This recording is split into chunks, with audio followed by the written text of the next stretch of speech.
Assalamualaikum warahmatullahi wabarakatuh. Perkenalkan, nama saya Maufudil Imam Hamdani, NIM T20191246. Video ini dibuat untuk memenuhi tugas ujian akhir semester mata kuliah Perencanaan Pembelajaran PAI, di mana tugas tersebut adalah membuat RPP Kurikulum 2013.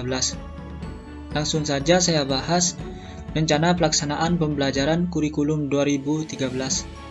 Yang pertama yaitu mengenai identitas RPP, di mana identitas RPP yang pertama yaitu satuan pendidikan dan mata pelajaran, kelas atau semester, materi pokok, alokasi waktu, tahun ajaran. Di mana di dalam satuan pendidikan ini adalah tempat guru tersebut dalam melaksanakan kegiatan pengajaran. Di sini saya memberikan contoh SMA Negeri 1 Gending, mata pelajaran PAI dan Budi Pekerti, kelas atau semester kelas 10 Ganjil, materi pokok Quran Surah Al-Isra ayat 32 dan Quran Surah An-Nur ayat 2, serta hadis tentang larangan pergaulan bebas dan perbuatan zina. Alokasi waktu 3 kali 3 jam pelajaran. Alokasi waktu tersebut saya sesuaikan dengan program tahunan dan program semester yang telah saya buat. Tahun ajaran yaitu 2020-2021. Selanjutnya poin A, kompetensi inti. Kompetensi inti ini saya mengutip dari Permendikbud nomor 37 tahun 2018 atau bisa melihat dalam buku guru. Jadi penjelasannya adalah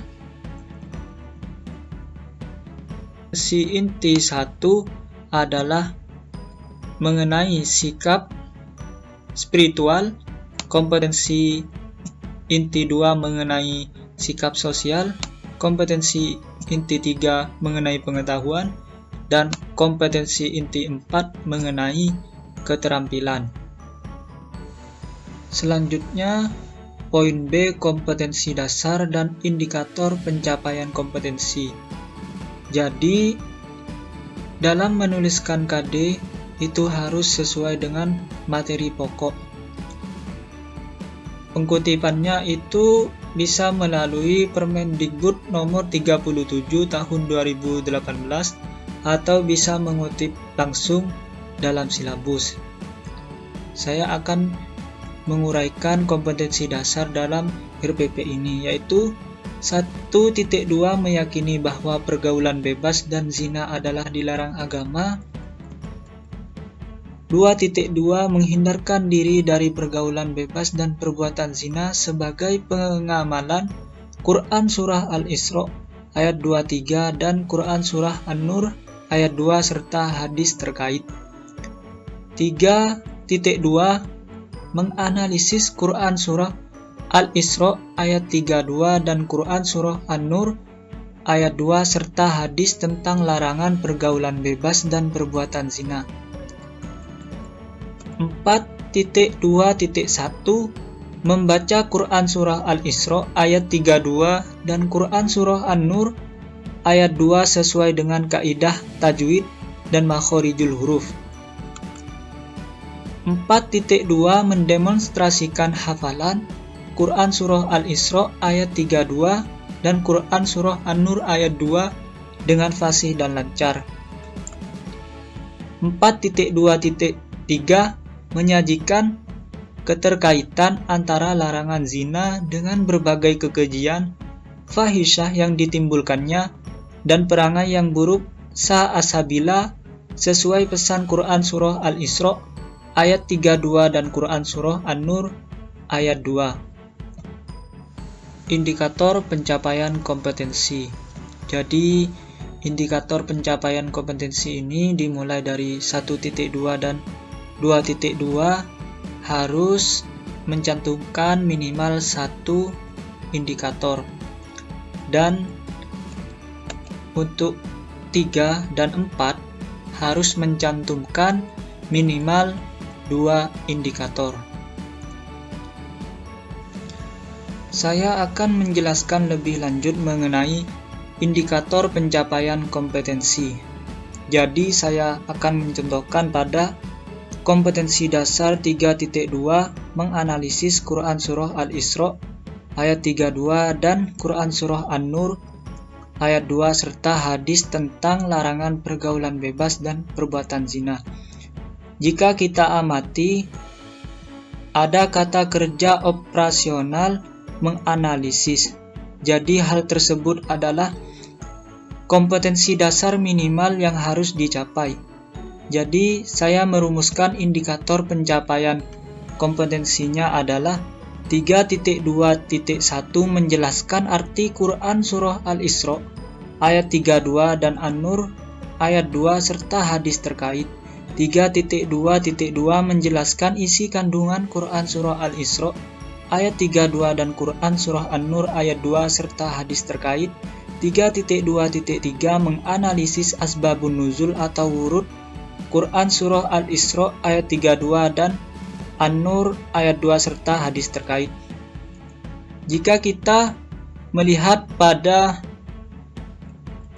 kata kerja operasional taksonomi Bloom, maka kata kerja operasional menjelaskan berada pada tingkatan C2 yaitu memahami, dan kata kerja operasional menganalisis berada pada tingkatan C4 yaitu menganalisis. Hal tersebut sesuai dengan indikator pencapaian kompetensi yang saya catat. Selanjutnya poin C, tujuan pembelajaran. Dalam merumuskan tujuan pembelajaran itu harus menggunakan rumus ABCD. Rumus ABCD tersebut adalah yang A, audience, yaitu siswa, dan yang B, behavior, yaitu aktivitas atau perilaku yang diamati, yang C, condition, kondisi atau prasyarat yang harus dipenuhi agar perilaku tercapai, dan yang D, degree, derajat atau tingkat keberhasilan. Jadi saya akan mencontohkan langsung pada RPP ini. Langsung saja, melalui metode diskusi dan tanya jawab, ini adalah condition. Siswa dapat, ini adalah audience, dan menjelaskan arti Quran Surah Al-Isra ayat 32 dan An-Nur ayat 2 serta hadis terkait, ini adalah behavior. Dan dengan benar ini adalah degree atau derajat atau tingkat keberhasilan yang ingin dicapai. Saya akan membacakan tujuan pembelajaran dari pertemuan pertama hingga pertemuan terakhir. Pertemuan 1, melalui metode diskusi dan tanya jawab, siswa dapat menjelaskan arti Quran Surah Al-Isra ayat 32 dan An-Nur ayat 2 serta hadis terkait dengan benar. Menjelaskan isi kandungan Quran Surah Al-Isra ayat 32 dan An-Nur ayat 2 serta hadis terkait dengan tepat. Menganalisis asbabun nuzul atau wurud Quran Surah Al-Isra dan An-Nur serta hadis terkait dengan tepat. Pertemuan kedua, melalui diskusi dan tanya jawab, siswa dapat membaca Quran Surah Al-Isra ayat 32 dan An-Nur ayat 2 dengan benar. Menganalisis hukum tajwid Quran Surah Al-Isra ayat 32 dan Quran Surah An-Nur ayat 2 dengan tepat. Melalui metode demonstrasi, siswa dapat mendemonstrasikan hafalan Quran Surah Al-Isra ayat 32 dan An-Nur ayat 2 serta hadis terkait dengan lancar. Memperbaiki hafalan Quran Surah Al-Isra ayat 32 dan An-Nur ayat 2 serta hadis terkait dengan benar. Pertemuan ketiga, melalui metode diskusi, siswa dapat menjelaskan keterkaitan antara larangan berzina dan berbagai kekejian fahisyah yang ditimbulkannya dan perangai yang buruk sa'asabila dengan tepat. Menyajikan cara menerapkan perilaku menghindari zina dan berbagai kekejian fahisyah yang ditimbulkannya dan perangai yang buruk dengan tepat. Selanjutnya poin D, materi pembelajaran. Materi pembelajaran merupakan hasil analisis dari indikator pencapaian kompetensi, hasil analisis buku guru dan siswa, serta buku penunjang. Dan juga materi pembelajaran harus mencakup 4 dimensi pengetahuan. Yang pertama yaitu dimensi pengetahuan faktual, yang kedua dimensi pengetahuan konseptual, yang ketiga dimensi pengetahuan prosedural, dan yang keempat dimensi pengetahuan metakognitif. Saya contohkan dalam RPP ini, yaitu 1. Menjelaskan pengertian pergaulan bebas dan perbuatan zina adalah dimensi pengetahuan faktual. Menjelaskan larangan pergaulan bebas dan perbuatan zina adalah dimensi pengetahuan konseptual. Menjelaskan bagaimana cara agar terhindar dari pergaulan bebas dan perbuatan zina adalah dimensi pengetahuan prosedural, dan bagaimana memaknai larangan pergaulan bebas dan perbuatan zina yang mendapatkan dosa adalah dimensi pengetahuan metakognitif. Selanjutnya poin E, metode pembelajaran. Di sini saya menggunakan pendekatan saintifik karena pendekatan ini lebih menekankan pada proses pencarian pengetahuan daripada transfer pengetahuan dari pendidik kepada peserta didik.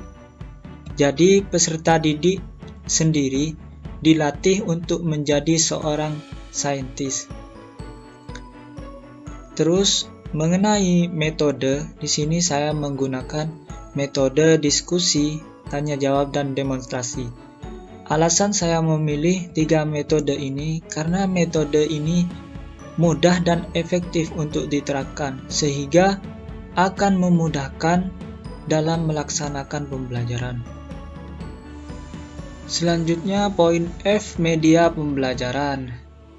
Yang pertama yaitu tayangan slide tentang larangan pergaulan bebas dan perbuatan zina. Yang kedua film pendek tentang larangan pergaulan bebas dan zina. Yang ketiga audio merotal Quran Surah Al-Isra ayat 32 dan Quran Surah An-Nur ayat 2. Alasan saya memilih media pembelajaran ini dikarenakan media ini sangat relevan atau sesuai dengan pembelajaran yang akan dilaksanakan. Poin yang G adalah sumber belajar. Yang pertama yaitu buku PAI dan Budi Pekerti kelas 10 SMA revisi 2017.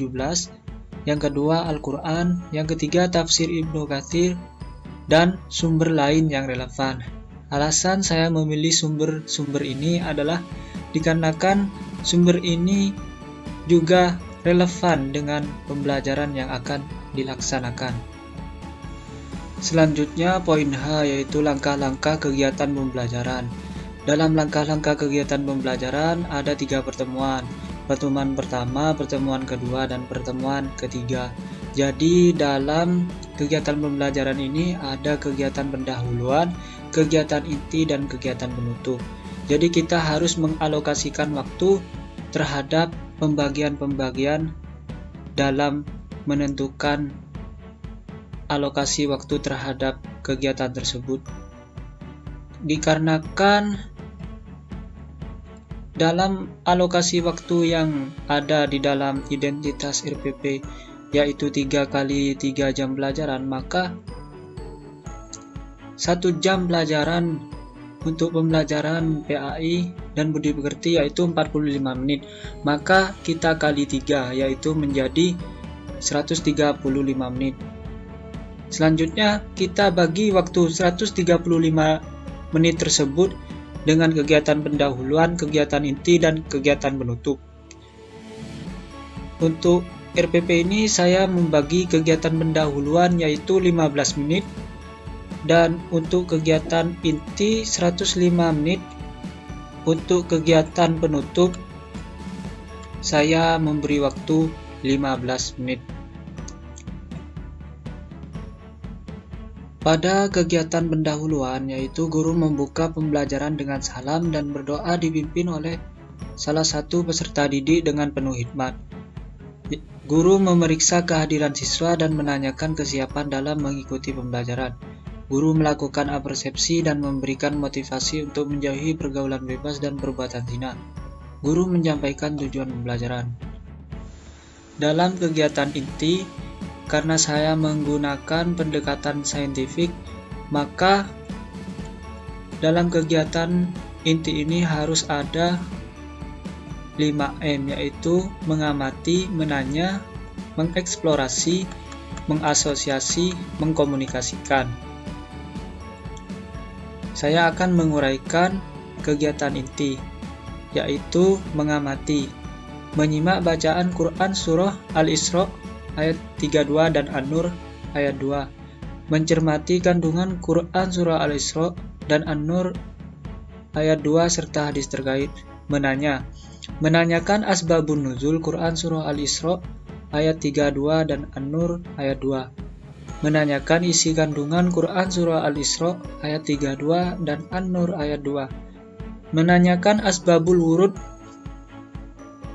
hadis terkait, menanyakan isi kandungan hadis terkait, mengeksplorasi, menganalisis asbabun nuzul atau wurud Quran Surah Al-Isra ayat 32 dan An-Nur ayat 2 serta hadis terkait, mendiskusikan kandungan Quran Surah Al-Isra dan An-Nur ayat 2 serta hadis terkait, mengasosiasi, membuat kesimpulan dari kandungan Quran Surah Al-Isra ayat 32 dan An-Nur ayat 2 serta hadis terkait, menandai poin-poin penting dari kandungan Quran Surah Al-Isra ayat 32 dan An-Nur ayat 2 serta hadis terkait, mengkomunikasikan, menyampaikan hasil diskusi tentang Quran Surah Al-Isra ayat 32 dan An-Nur ayat 2 serta hadis terkait secara individu maupun kelompok, bertanya jawab berkaitan dengan hasil diskusi tentang Quran Surah Al-Isra ayat 32 dan An-Nur ayat 2 serta hadis terkait.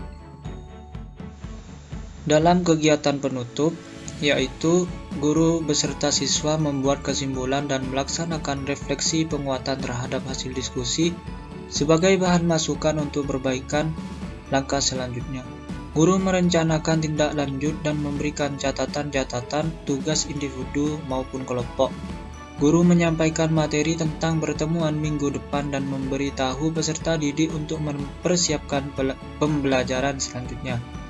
Guru menutup pembelajaran dan diikuti oleh siswa dengan membaca doa akhir majelis, hamdalah, dan salam.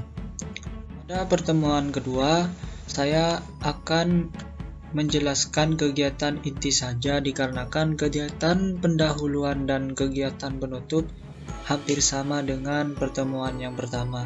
Dalam kegiatan inti pertemuan kedua, yaitu guru membimbing siswa secara berkelompok untuk mengamati, menyimak bacaan Quran Surah Al-Isra ayat 32 dan An-Nur ayat 2, mengidentifikasi hukum bacaan tajwid Quran Surah Al-Isra ayat 32 dan An-Nur ayat 2, menanyakan cara membaca dalam Quran Surah Al-Isra dan An-Nur ayat 2, menanyakan hukum bacaan tajwid dalam Quran Surah Al-Isra dan An-Nur ayat 2, mengeksplorasi, mendiskusikan cara membaca sesuai dengan tajwid Quran Surah Al-Isra ayat 32 dan An-Nur ayat 2, menganalisis hukum bacaan tajwid dalam Quran Surah Al-Isra ayat 32 dan An-Nur ayat 2, mengasosiasi, membuat kesimpulan dari hukum bacaan Quran Surah Al-Isra ayat 32 dan An-Nur ayat 2, menghafal Quran Surah Al-Isra ayat 32 dan An-Nur ayat 2 serta hadis terkait, mengkomunikasikan, mendemonstrasikan bacaan dalam kurung hafalan Quran Surah Al-Isra ayat 32 dan An-Nur ayat 2, menyampaikan hasil diskusi tentang hukum bacaan Quran Surah Al-Isra ayat 32 dan An-Nur ayat 2 secara individu maupun kelompok.